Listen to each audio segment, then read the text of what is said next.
race is on, and Max Verstappen took his record 14th win of the season in the Mexican Grand Prix with yet another brilliantly dominant performance. But did Mercedes get its strategy wrong? And if so, was the car quick enough to win on the right tyres? I'm Edd Straw, and joining us to reveal all are Scott Mitchell-Malm and Mark Hughes.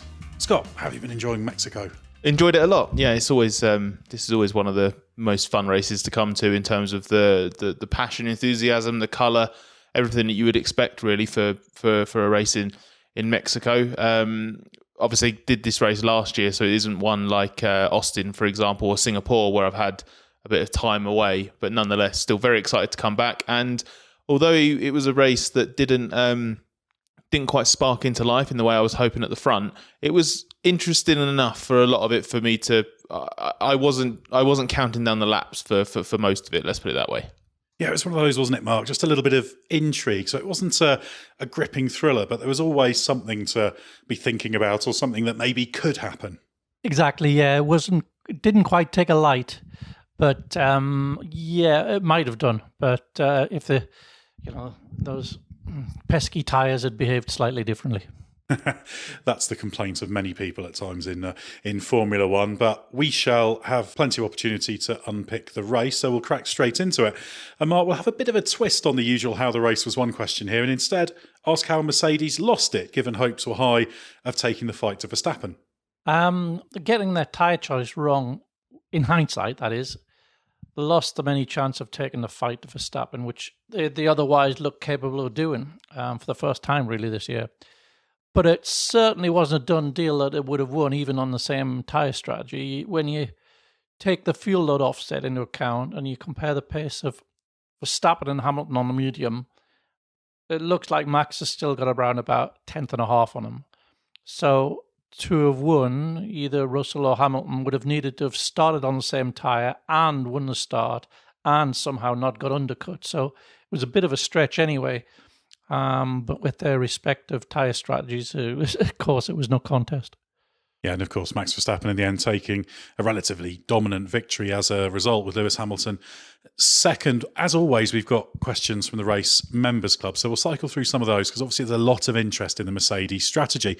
First question, Mark, comes from Christopher Partridge, who says, what on earth were Mercedes thinking, abandoning their strategy of medium to soft so quickly in favour of the hard tyre? Did they bottle it? Danny Rick proved it was a sound strategy. If they had stuck with it, would Hamilton have won the race? So what was the strategic thinking? Was medium to soft ever on the cards, or was it always going to be a medium hard approach? The medium soft was a sound strategy. Ricciardo was able to use it because he was not under any undercut threat from behind, so he could go long enough on the mediums to be able to get onto the soft. Now, that wasn't an option there for Hamilton because he had Perez right behind him, but it might have been an option for Russell.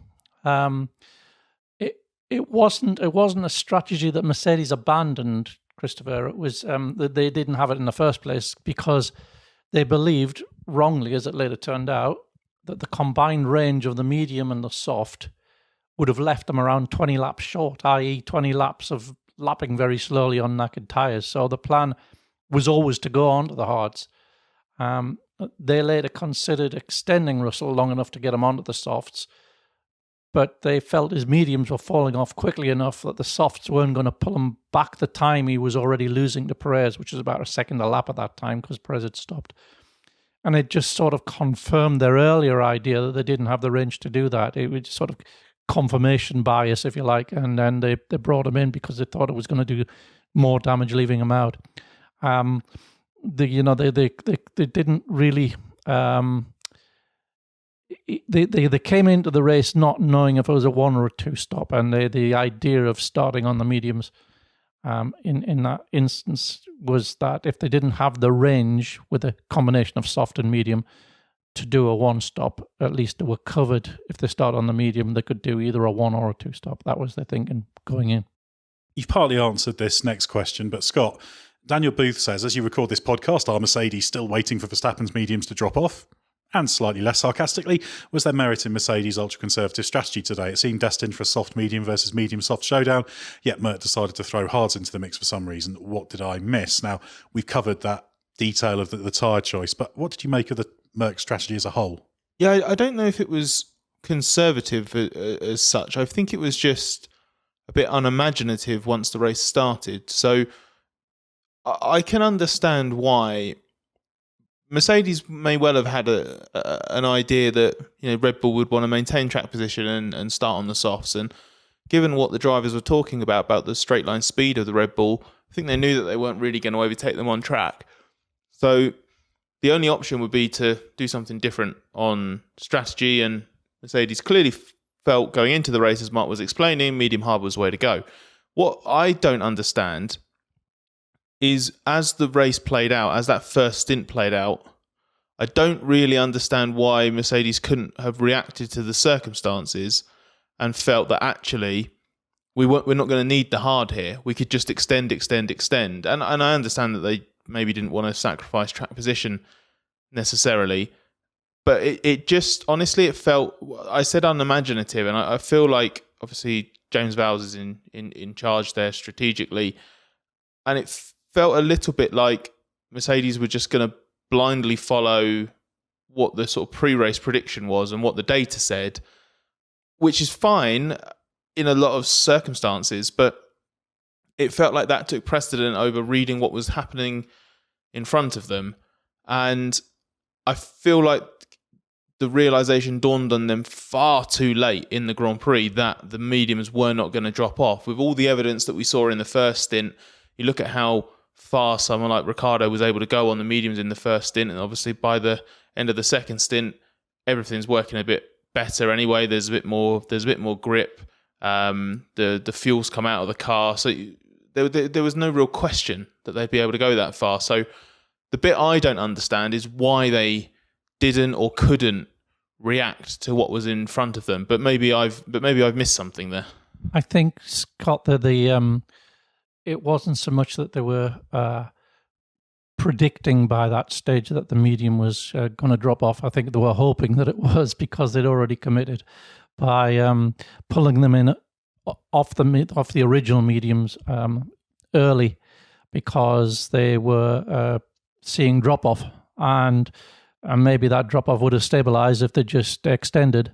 But they were fearing, because they were seeing the drop off, they were fearing it was confirming what they'd already thought, that that it had a relatively short range.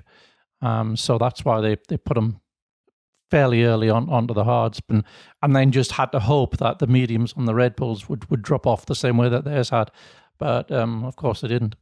And we still have some more questions on a similar theme. So again, covering some of the same ground, but there's always different emphasis here. Sean Murphy says, given the amount of data available to these teams, how are Mercedes not aware that the mediums could go that long?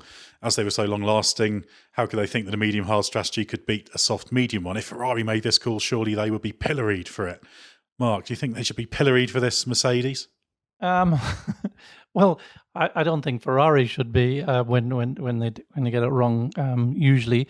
So I don't think Mercedes should be, because it's a dynamic situation.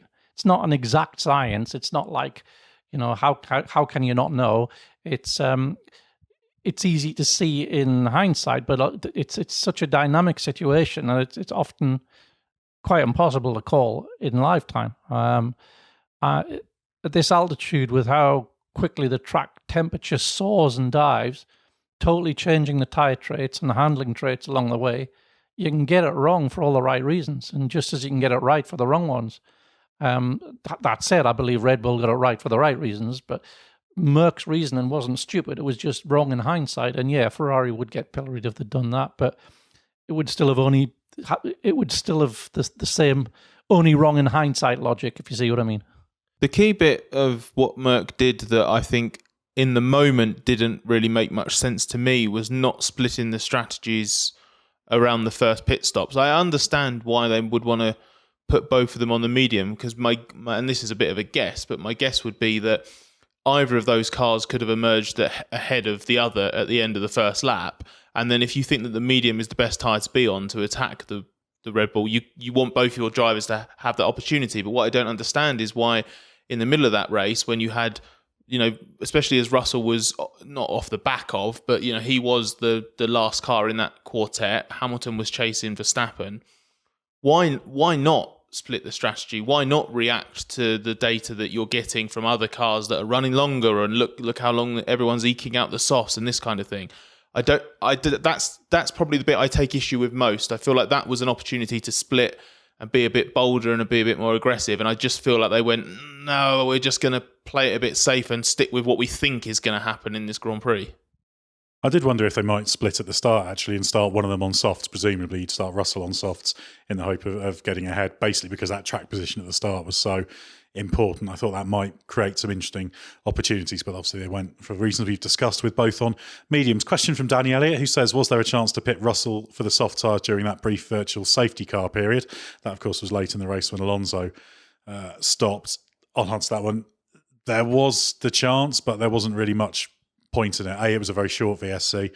The Mercedes crew did come out onto the pit lane just in case, but there wasn't really much to gain from that, and they felt it was more sensible to leave the car there, close enough to Perez to maybe benefit, which I think is perfectly reasonable. And a question from Oscar Robledo for you, Scott. How often are drivers more correct than the engineers about the relative performance of the tyre compounds? Do you think that Russell could have finished higher than he did if he had stayed on the mediums and changed to the softs later in the race? Because he did radio in to say that's what he wanted to do, and that would have been a better strategy. I wouldn't like to guess on what the sort of percentage is in terms of this, but I'll pick an obvious example from earlier this year.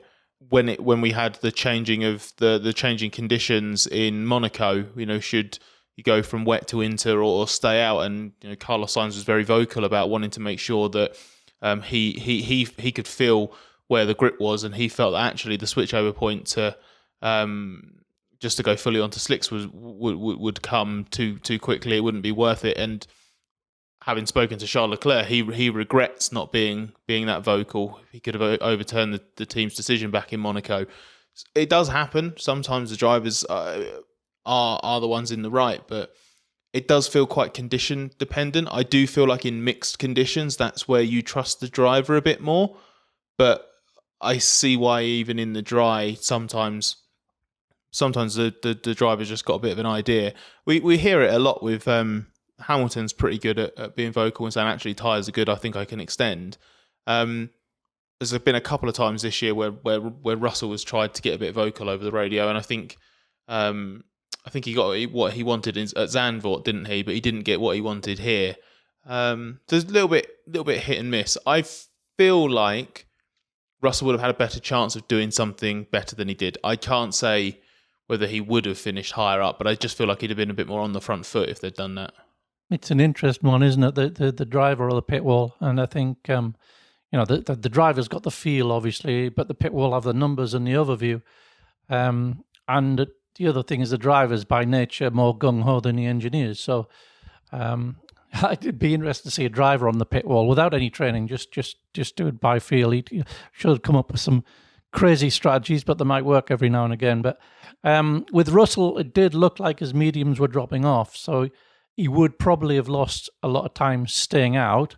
The softs would then have allowed him to have made a big chunk of it back, but enough to still have any tyre left to be able to pass Perez with by the time he got there. Probably not. I personally think it would have given an exact same result, but it would have been worth a try. Yeah, exactly. I think we can say probably the strategic choices weren't 100% the right ones in hindsight, but I'm not convinced it fundamentally changed the result overall. That's why it's not kind of one of those Ferrari-style blunders where you feel they've really shot themselves in the foot. But yeah, it's always very easy on strategy to know after the fact. Well, Scott, let's talk a little bit about the race winner. Christian Horner suggested after the race that the quality of Max Verstappen's performances in races like this are sometimes overlooked.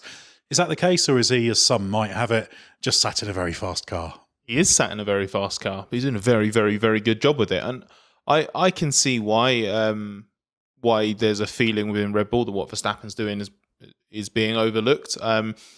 I've said this a few times, and I don't really want to repeat myself, but it's only because people that have been following F1 for the last few years will understand the comparison. He is basically going through exactly the same kind of underappreciation that Hamilton went through when he was dominating in Mercedes, but there's a slightly different dynamic about it this year, and I'm loath to suggest that one is better or worse. They're different, and they're good and impressive in different ways.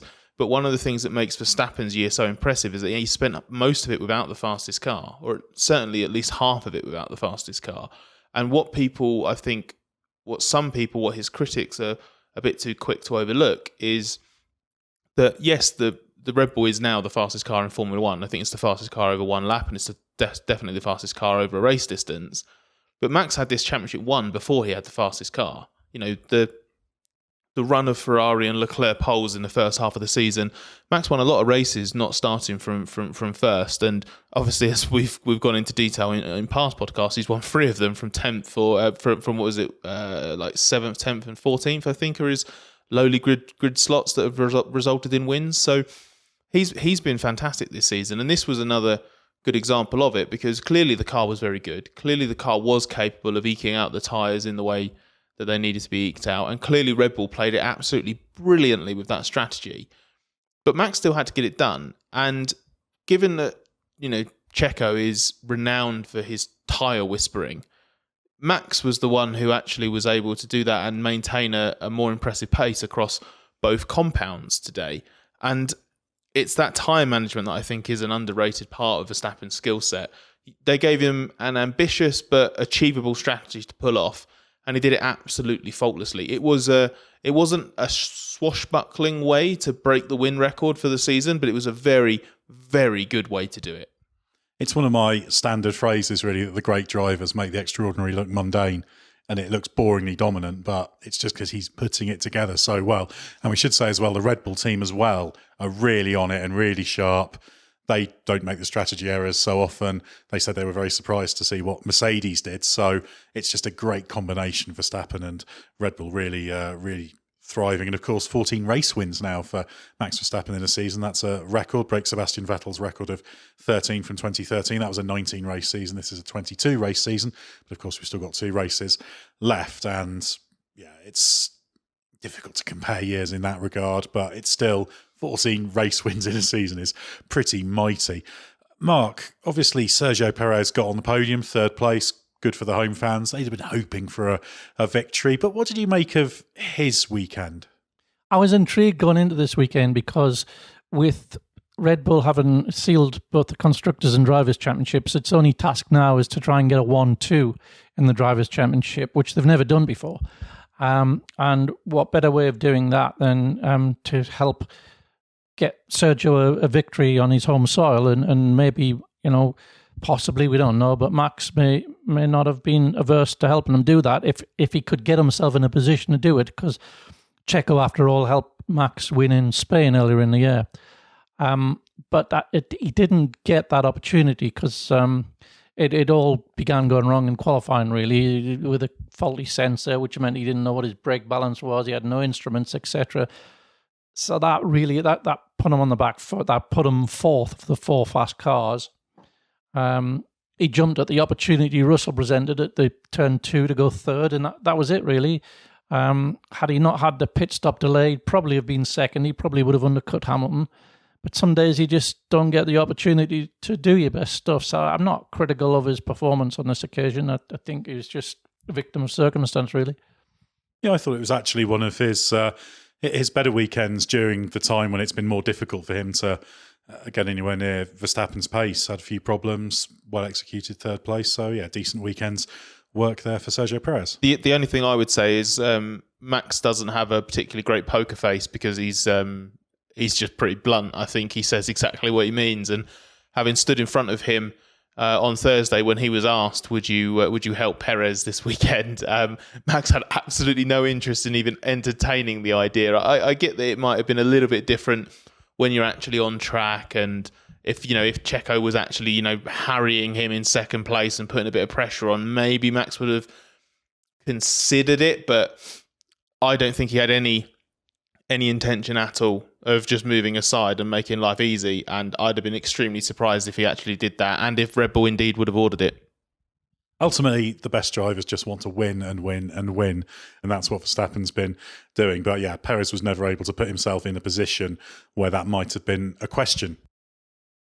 Well, Mark, Ferrari was absolutely nowhere this weekend, with Carlos Sainz 5th and Charles Leclerc 6th, very much in that no man's land between the top 2 teams and the rest. Very often it's been Mercedes cast in that role this season. Oscar Robledo from the Race Members Club asks, what happened to Ferrari this weekend?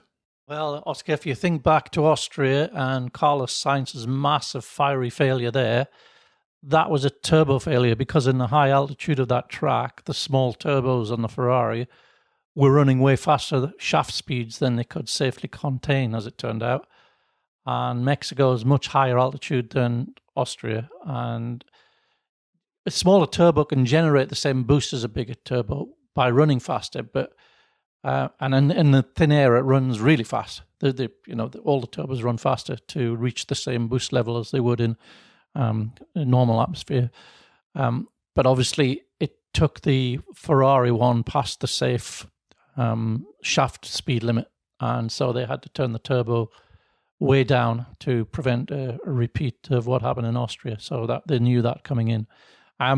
They also it wasn't in a happy place in terms of its tire usage, and they didn't get a very good balance with it. But that's probably not unconnected with it running a lot less power than it usually does.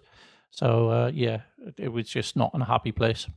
And it also looked like a pretty nasty car over the curbs and those sweepers in the middle of the lap as well. So I think there are a multitude of second order problems as well. It just meant it was and there was literally nothing Sainz or Leclerc could have done. They were just driving around in this strange little class of their own. So yeah, zero they could have done to have done better.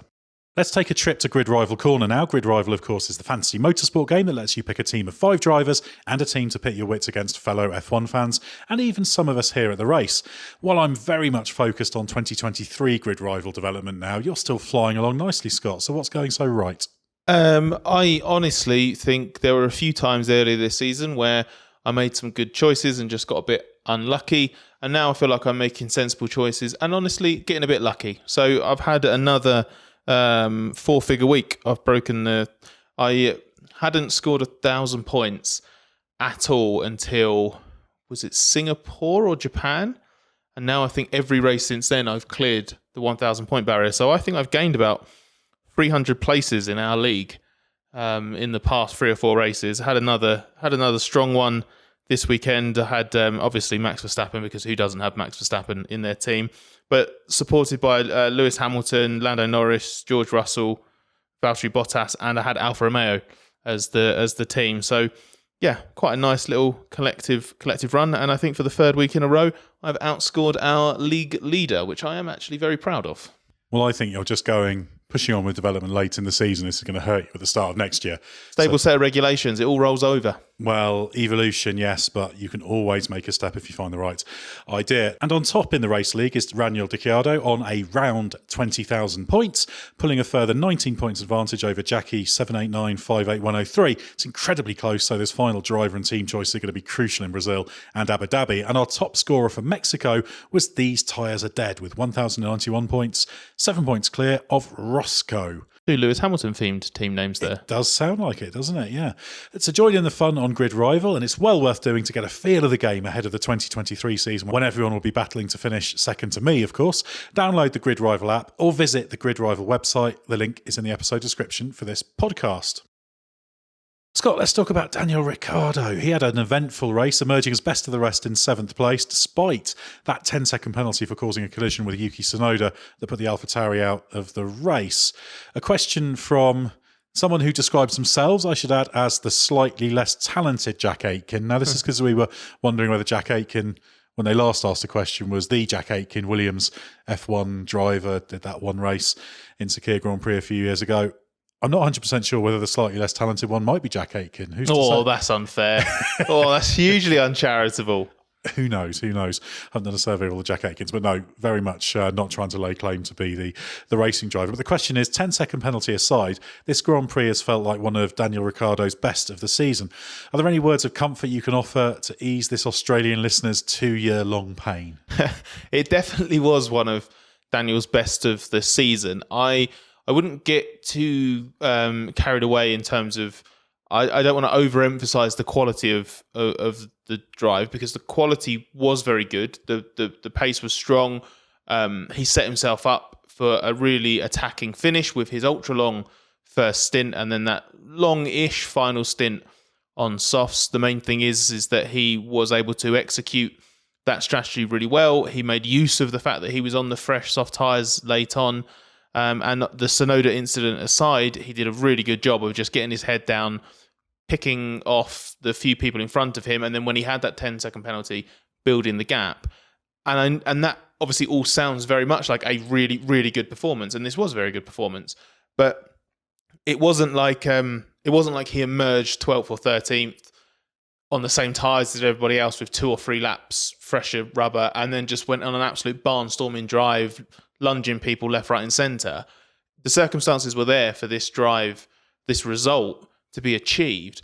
The thing that I'm most encouraged about for Daniel, and the thing that I was happiest for him about, is that he was actually able to execute that. He was able to bring all of that together, because it's happened so rarely this season. And it was just really, really nice to see him on the attack and making the most of it.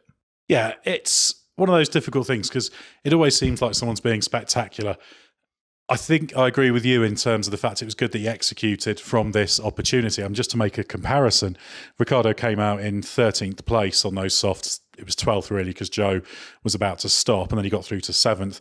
Pierre Gasly came out in 16th place, also on the softs, and over the comparable stint, he was about a tenth and a half slower than Ricciardo. So Gasly was motoring, and he almost got that final point from Bottas. So I'm not trying to belittle what Ricciardo's done, but it was well executed, good opportunity taken. But I don't think we can take this as some kind of light switch moment. No, and he said he just wants to take this for what it is. It was a good result on a good day in which he had a good feeling in the car and had a fun Grand Prix on the attack. And he doesn't want to overthink it. He just wants to enjoy it, revel in it for the next few days, and hopefully when he goes to Brazil, it will have led to something. He'll have learned something, but I think he's been through this enough now to not get carried away. He just wants to appreciate exactly what it was, a good afternoon's work, and a deserved points finish. I think the thing that he really appreciated was that he went out and earned that points finish, whereas by his own admission in Singapore, effectively inherited track position and then defended, held on, basically. And he feels like that's basically been what his McLaren stint's been about. When he's had those good results, it's generally been that he's not lucked into it, but obviously he's just got into a position and then had to defend it, whereas he's really been on the front foot, which he was today. Yeah, and the good thing is he enjoyed it, which he hasn't enjoyed a lot of races in recent times, so it's just positive from that regard. Mark, a question from Oscar Robledo, who asks, is a time penalty 10 seconds in Ricciardo's case and 5 seconds in Gasly's case? That was for the move he pulled on Lance Stroll early on. Actually, the penalty was for gaining an advantage by running off track rather than forcing another driver off track. He says in Gasly's case, he came close to making up time on Bottas. So I guess, Mark, this is a question about whether sometimes actually buying those penalties can be beneficial. I guess so, but I hate the principle of time penalties anyway. I think I'm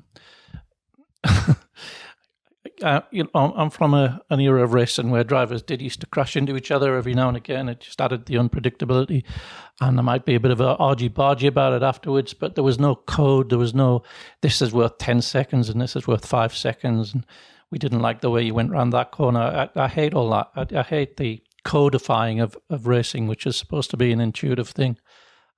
So, yeah, I dislike both penalties. I thought it should just be... It's more of a philosophical point than a particular incident in these particular ones. That's just how I feel about him. Well, Yuki Tsunoda felt that the penalty was justified. Scott, what did you make of it? Was that move into turn 6 from Ricciardo? I just think he got a bit carried away. He was obviously at the start of his mission at that point. He didn't want to lose any more time than he needed to. He thought he saw a bit of a gap. He claims he wasn't really trying to overtake at that point. He just wanted to sort of be a bit of a nuisance, and then hopefully that would then prise the door open in the second half of the corner, because I guess he thought he'd like spook Yuki or something like that. But he got it slightly wrong, and I think Tsunoda was entitled to turn in when he did. Yuki could have left a bit more room. Daniel could have been a bit more cautious. I don't think it was ever likely to be ruled out as a racing incident, especially the way we are in F1 these days.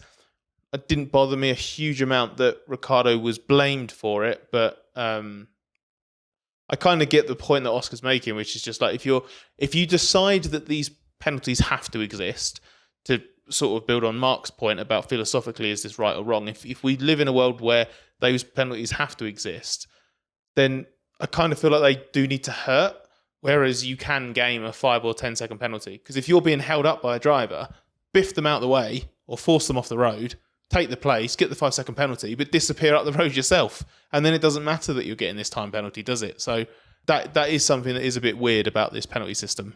Yeah, it's just a fact of life now in Formula One, isn't it? And I think, I don't know if Ricciardo would have been weighing up penalties in his mind or anything, and did a good job to make up for it in the end. But yeah, I do share some of Mark's concern about the way this stuff is dealt with and done, and the penalties are applied. But you've got to be a little bit careful. The punishment does fit the crime, and you don't want people buying an advantage that they think's worth paying the penalty for, because they can get some clear air. Right, Alpine, Scott. McLaren gained 4 points on them to close the gap in the battle for fourth in the Constructors' Championship. It's just 7 points now. But things would have been different had Fernando Alonso not hit trouble. Can you explain what happened to him, given he was pretty well placed to finish 7th? He had what I feel in modern F1, in the hybrid era, felt like quite an old school engine problem, in that his engine dropped a cylinder, which anyone who's ever sort of had that kind of issue, had a dodgy spark plug or something like that in their road car, knows that it can often sound a bit poorly. So Alonso basically was in a limp mode effectively for, I think, the last sort of 13 or 14 laps of his race. And then the engine just gave up for good. What was it? I can't remember. 8 laps from the end, something like that. So he was on course for a very easy 7th place. He'd done a great job of managing the race early on, keeping Bottas just behind him after jumping him at the start. Done everything right, like he has done on several occasions this year. And once again for Alonso, it all comes to nothing. To quote him, always car 14. It's only ever on car 14. I don't necessarily agree with that. Ocon's had 2 or 3 problems this year, but I will absolutely agree that Alonso has had the lion's share of the problems over at Alpine. Yeah, Ocon did point out the car 31s had a few problems this year when he was asked about that as well. But yeah, you can understand why he's frustrated. And it's interesting, he was 10, 11 seconds ahead of Ocon, I think, when he first hit the problem and started to drop back. Really strong performance again, I thought, from Alonso. And in that 4th place in the Constructors' Championship battle, it's one of those ones that just keeps swinging one way or the other within races. So, that one's going to go all the way down to the last lap in Abu Dhabi, isn't it? Oh, I've got a quick question for the two of you, because this is what I asked Otmar Zafnauer, the Alpine team principal, after the race. This is yet another Grand Prix in which Alpine looked like they were going to pull away even further from McLaren, and yet a reliability problem strikes, and all of a sudden McLaren go from being in the sort of lower part of the points and staring at a bigger deficit to Alpine to suddenly outscoring Alpine and chipping away at them. Obviously, over the course of the season, the Alpine has been the faster car. If Alpine had good reliability, Alpine would be running away with 4th in the championship. McLaren would be nowhere near them. Alpine's position is that it doesn't matter how much they beat McLaren by, where they're at the moment and what they're trying to achieve. All that matters is at the end of the year that they do finish 4th. But given the season that they've had and given the performance differences between the two cars, do the two of you think that it matters if Alpine beats McLaren by 6 points or 60? Not especially. Not once we're at this point when it's only 7 points difference, I guess. But they could have scored a lot more points and potentially had that bigger win. That would have been nice, but you only need to win by 1 point to get that big step in prize money. Yeah, I mean their target was 4th place, wasn't it? They stated that at the beginning of the season, but yeah, I mean they could have won it by I don't know, 50 points, something like that. They're making hard work of it because of the reliability, and also because of the good job that generally McLaren and Lando Norris are doing. You with working with what they are, pulling some results out of the hat, and that even when the car doesn't deserve it. And he's quite often.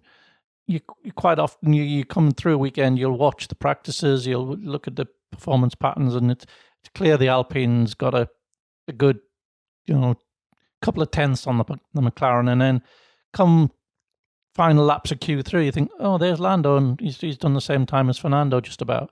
And I think that's I think it's easy to overlook Lando's performances this year because the car's not as high up as it was last year, but I think he's been doing an incredible job. So, I mean, that wouldn't come into it at all if the Alpine wasn't so unreliable. But it makes that interesting, isn't it? It's a slightly different, got slightly different traits to each other in the two teams and the two cars. And Norris actually had a quietly effective race today.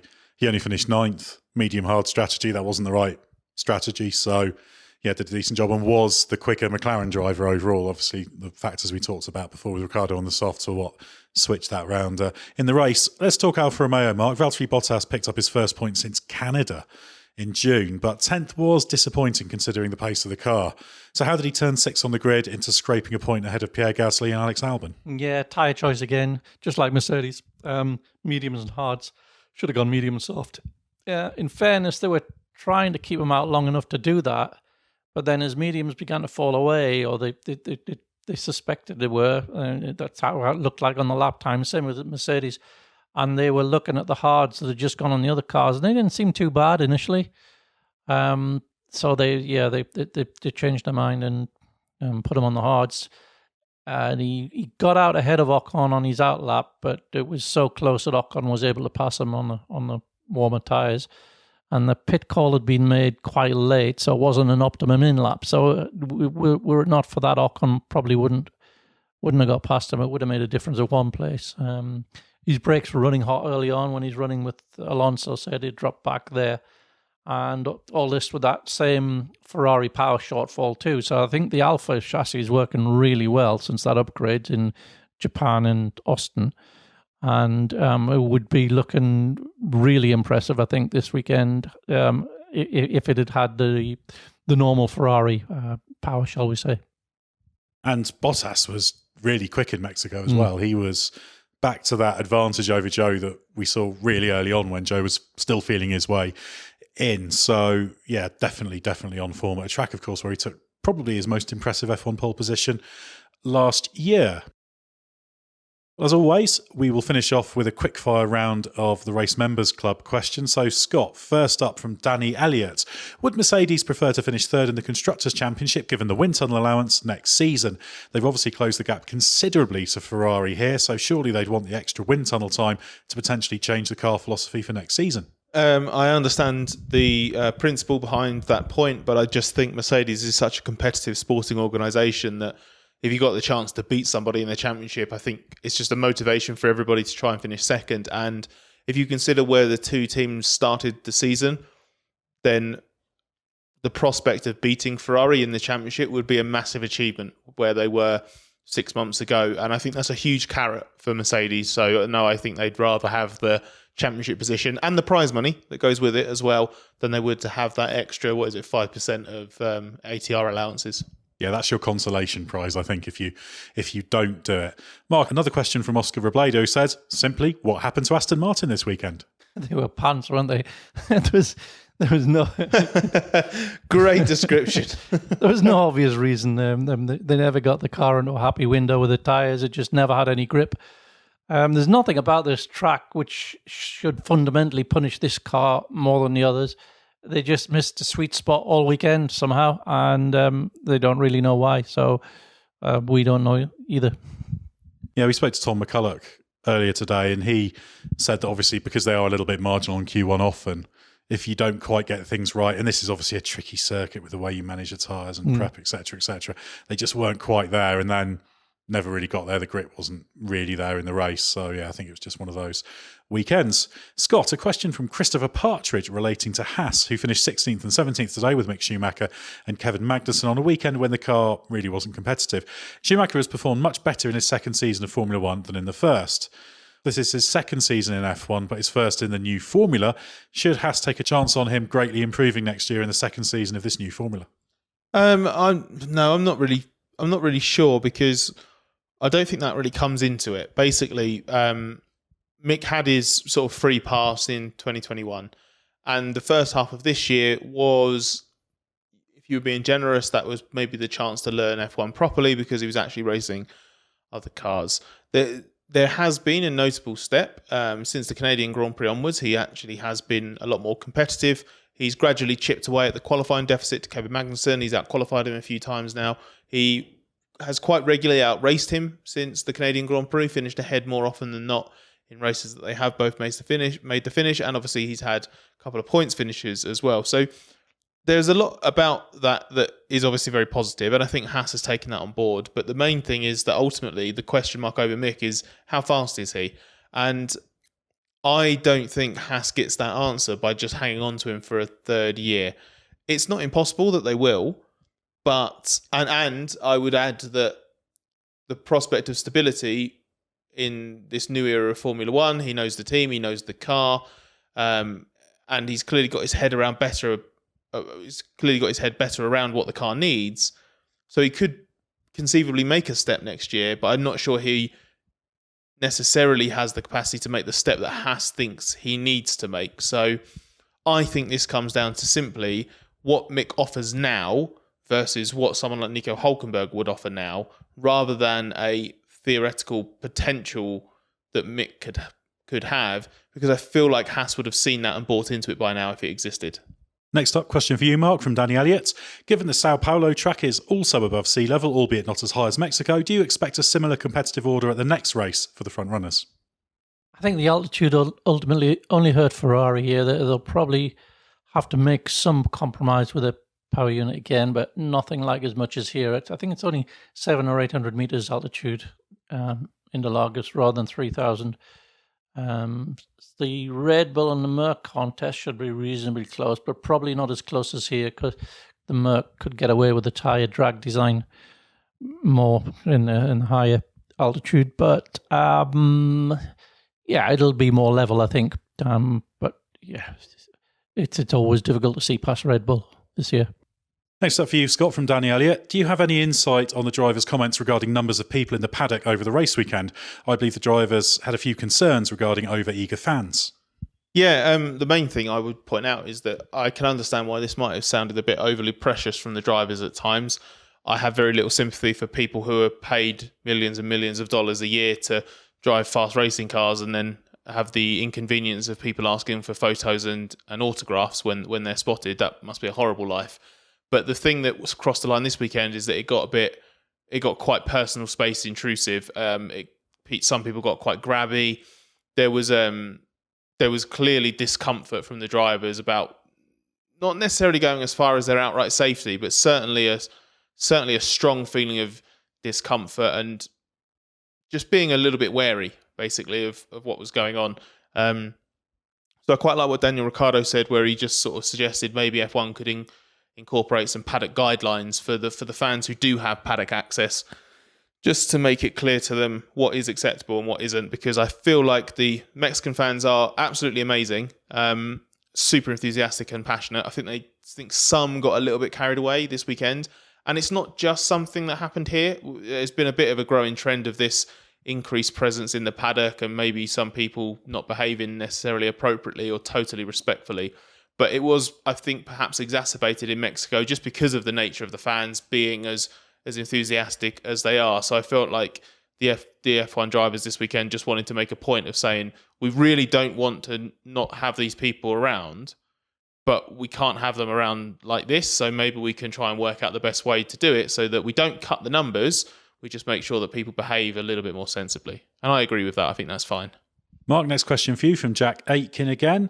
The pace of the AlphaTauri drivers has been much closer than in 2022. Has Yuki Tsunoda stepped up massively this season, or has Pierre Gasly's purple patch of form finally come to an end? I think Yuki's continued to develop, and Gasly has clearly lost some motivation, whether from the uncompetitive car or the fact that he's leaving, I don't know. But I'm not that surprised that they've merged close together. I think it would have been very worrying for Tsunoda had he not at least got close to Gasly in his third year. I think that's the least that would have been expected. And had he not done that, you would probably have questioned his future in the Red Bull scheme. So yeah, I mean, they're both good, quick, solid drivers, and I don't think either of them are absolute megastars, but I think they're both capable of great things in the right set of circumstances. And yeah, as Tsunoda's got more experience, he's got closer. But yeah, Gasly's he's the last few races, he's just clearly not been in a happy place and getting more and more frustrated. And Yeah, I think that's probably showing through in his performance, and it might well be showing through in the level of service he's getting from the team as a result. Inevitably, we've had a few cost cap questions given the Red Bull accepted breach agreement. We did do a podcast a few days ago getting in depth on that, myself and Scott. But Mark, I want to put the first question to you because obviously we haven't heard from you on this. This is from Jeremy Husted, who said, are rival teams overplaying their righteous indignation towards the Red Bull Racing cost cap violation? Many other sports have caps but have varying levels of punishment for violations, which those in F1 appear ignorant of. As much as they're trying to turn them into villains, they may be creating the opposite reaction and driving more to be RBR fans, given their blatant hypocrisy. I've no idea how the various individual fans are wired up, so I can't comment on whether that would be the result. But in a competitive sport, of course, a rival team is going to be upset if they think someone's pulled a fast one on them, whether they really have or not. Part of the competitive mindset is this: the paranoia is so easily triggered because that's just the heightened state. The mental space that you're in. So I don't think the reaction is overplayed. I think that is a genuine reaction, but I do think the actual effect of what essentially is a $400,000 overspend once you take out the overpaid tax that they didn't realize they could put in to the application. I think that would be slight. I think the effect of that would be slight, 400,000, given the total budget. And I think the penalty is enough of a deterrent, but I completely get why rival teams are upset and don't think it's enough of a deterrent, but I'm sure it will be. Scott, one from Mark O'Neill on a similar topic, saying that in 2021, Red Bull were the victims of damage by other teams at Silverstone and the Hungaroring. With that in mind, is there something to be said about Red Bull going over the cost cap by an amount less than the cost of the damage? It seems to me that like-for-like part replacements shouldn't be included in the cost cap if original parts are damaged due to another team. If that was the case, Red Bull wouldn't be over the cost cap. I see the point. I see where it's coming from. It's a little bit like having to take engine penalties when you've had because you've had an engine wiped out like Verstappen did last year, and like I think Perez did as well in that Hungary crash. So I take the point in principle. There might even be a way of doing that using stewards' documents, where if they determine that someone else is predominantly or wholly to blame, then you're then exempt from it. The problem is, I don't think that if Red Bull had avoided that cost last year of the damage, I don't think that would have just come out of the budget cap. I think they would have just spent that money on development, because of that, that is the penalty for damage. Is it comes out of somewhere else in the pot. The pot, you don't just go, okay, well, we're going to spend loads more this year now to make sure that we do the exact amount of development we were going to do, and we take care of the damage costs as well. So, yeah, I like the idea in principle of what he's saying. That would be a bit fairer, but I don't necessarily think it actually changed the way Red Bull handled their actual spending, if that makes any sense. I'm not particularly keen on the idea. I can see why it logically makes sense, but when people suffered accidents and had to pay for damage when they were limited by actually the amount of money they had, not just the cost cap, no one paid for it. That's just a fact of life in racing, isn't it? I expect we've probably all paid out of our own pocket from our amateur racing activities for damage that wasn't our fault. That's just the way it is. So, yeah, I can see why you can make an argument for that, but I'm not especially keen on that one. Mark, Paul Lucas, the final question on this topic, says, does the cost cap breach undermine Max Verstappen's driving achievements in 2021 if Mercedes had on average the equal quickest car anyway, as perhaps proved by the fact that Mercedes won the Constructors' Championship? And is any advantage from the overspend negated in effect by the damage costs Red Bull incurred from Mercedes at Silverstone in Hungary? Well, I think the point that Scott's just made about the spend on the accident is a good one, and it covers that because, as he said, you don't just equate the damage that you've done and spend more somewhere else. Does it undermine Max's driving achievements? No, it doesn't. Of course not. And Mercedes won the Constructors' Championship essentially because its second car scored better than Red Bull's second car. So it's not really... I don't think that's decisive either way, no. Yeah, and in terms of driving achievement. Max Verstappen's driving. The cost gap breach didn't help him produce brilliant performances in the car, so I don't think it really impacts him at all. And the final question for you, Scott, this is a really tough one from Danny Elliott. Can we have the Mexican band playing the official F1 anthem at every race? I think it sounds much better. I saw a few comments along these lines around the time. Someone asked if it would be on Spotify and they'd be able to download it themselves.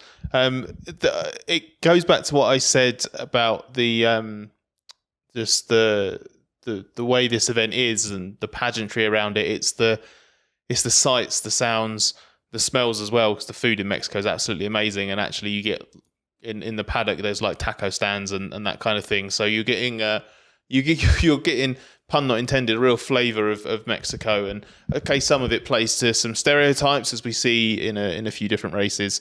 But I really like it. And that I've already said pageantry. What's the word I'm looking for? But the way they embrace it and make sure that they really do put their own twist on things. You know you're at the Mexican Grand Prix, or the Mexico City Grand Prix to use its official title. So I wouldn't actually like to hear that at every race, or have lots of what makes Mexico great at every race, because I think what does make it so special is coming here and being like, there can be no other race that I'm at right now than Mexico's F1 race, and that's a really nice thing to have.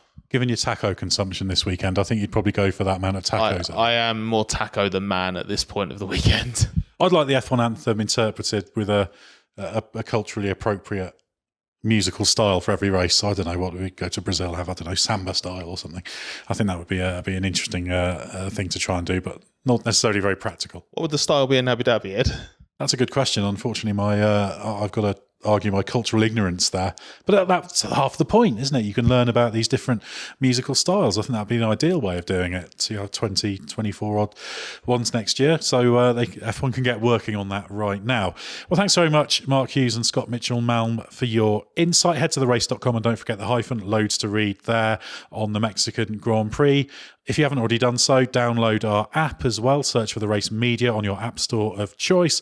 Also check out our other podcasts, including Bring Back V10s, our MotoGP podcast, and also take a look at our YouTube channel. Well, we've got a 2-week gap now to the next race, but stay with us for everything you need to know from the world of Formula One.